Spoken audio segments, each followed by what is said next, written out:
Students of Assam University Silchar have launched a strong protest against the free fee hike of various undergraduate, postgraduate and integrated courses. Since Wednesday morning, members of the Assam University Student Union, AUSU and Akhil Bhatia Vidyarthi Parishad and students from various departments have gathered in front of the university gate, raising slogans against the university authorities.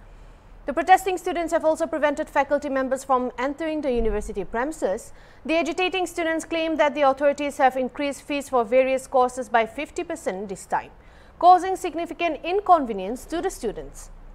The protesters have warned if the fee hike is not withdrawn soon, the agitation will intensify.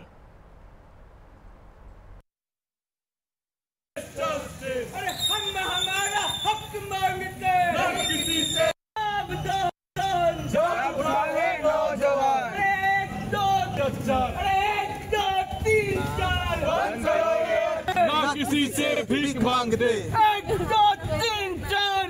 Vande Mataram Vande Mataram छात्र शक्ति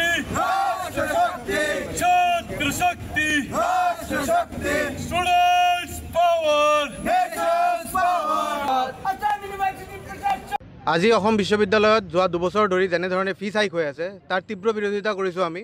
অসম বিশ্ববিদ্যালয় ছাত্ৰ সংঘদে ইয়াত মোটামুটি fees 50% লৈকে hike হৈছে different ডিপাৰ্টমেণ্টত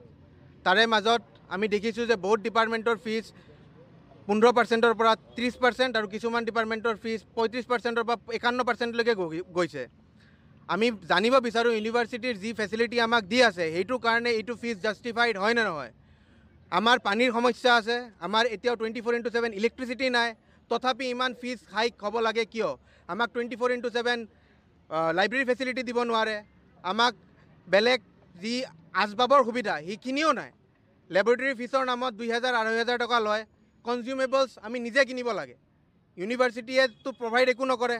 তেতিয়া হলে ইমান ফিজ হাইক কেলে আমি হেতু কথাই বাৰে বাৰে জনাব বিচাৰি আছো ইউনিভাৰ্চিটি এডমিনিষ্ট্ৰেশ্যনক যে এই ফিজ হাইক গ্ৰহণযোগ্য নহয় অসম বিশ্ববিদ্যালয় ছাত্ৰ সংঘত সদায় ইয়াৰ বিৰোধিতা কৰিব যেতিয়ালৈকে আমাৰ দাবী মানি লোৱা নহব আমি তেতিয়ালৈকে বহি থাকিম আমাৰ সব স্টুডেন্ট ইয়াত বহিছে আমি বহি থাকিম যেতিয়ালৈকে আমাৰ আগত এটা যোগ্য প্ৰস্তাৱ নাহে যদি ফিজ হাইক কম নহয় আৰু তীব্ৰতকৈ তীব্ৰ প্ৰতিবাদ আমি গঢ়ি তুলিম আৰু অসম বিশ্ববিদ্যালয় উত্তাল হৈ থাকিব যেতিয়ালৈকে এই ফিজ হাইক নকমে